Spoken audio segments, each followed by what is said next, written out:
Kitchen ഡയറീസിലേക്ക് സ്വാഗതം. നമ്മൾ ഇന്ന് തയ്യാറാക്കാൻ പോകുന്നത് അമൃതം പൊടിയും കൊണ്ടുള്ള ഒരു സിമ്പിൾ ആയിട്ടുള്ള ഒരു വിഭവമാണ്. അപ്പോൾ ഇതെനിക്ക് പറഞ്ഞു തന്നത് നമ്മുടെ ഒരു സബ്സ്ക്രൈബർ ആയിട്ടുള്ള ഫൗസി നജീബാണ്. അപ്പോൾ ആ കുട്ടിക്ക് ഒരുപാട് നന്ദിയുണ്ട്.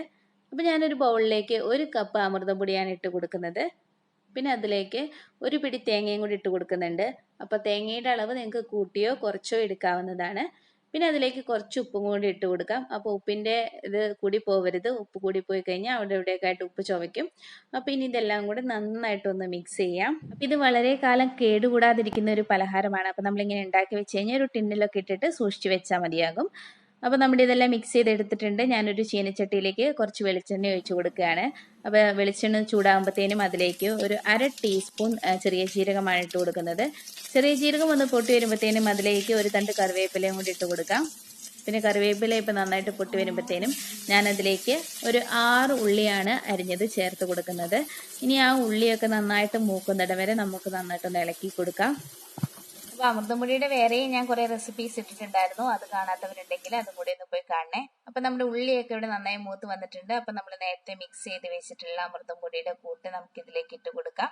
ഇനി നമുക്കിത് നന്നായിട്ടൊന്ന് ഇളക്കിയെടുക്കണം. പൊടിയിട്ട് കഴിഞ്ഞാൽ ശ്രദ്ധിക്കേണ്ട ഒരു കാര്യം, ഇത് നമ്മൾ സിമ്മിലിട്ടിട്ട് വേണം ഇതൊന്ന് ഇളക്കി കൊടുക്കാൻ വേണ്ടിയിട്ട്. അല്ലെങ്കിൽ നമ്മുടെ പൊടി പെട്ടെന്ന് കരിഞ്ഞു പോകും. നമ്മൾ ആ വിചാരിക്കുന്ന അത്ര ടേസ്റ്റും ഇതിന് കിട്ടില്ല.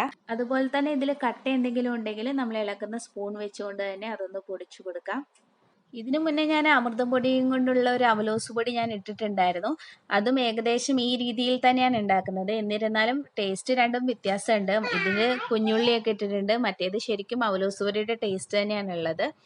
അപ്പം നിങ്ങൾ രണ്ടും ട്രൈ ചെയ്ത് നോക്കണം. വീഡിയോ ഇഷ്ടപ്പെട്ടാൽ ലൈക്ക് ചെയ്യണം, ഫ്രണ്ട്സൊക്കെ ആയിട്ട് ഷെയർ ചെയ്യണം.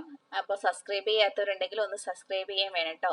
ഇപ്പം നമ്മുടെ ഇതിൻ്റെ കളറൊക്കെ മാറി വന്നിട്ടുണ്ട്. ഏകദേശം ഇവിടെ റെഡി ആയിട്ടുണ്ട്.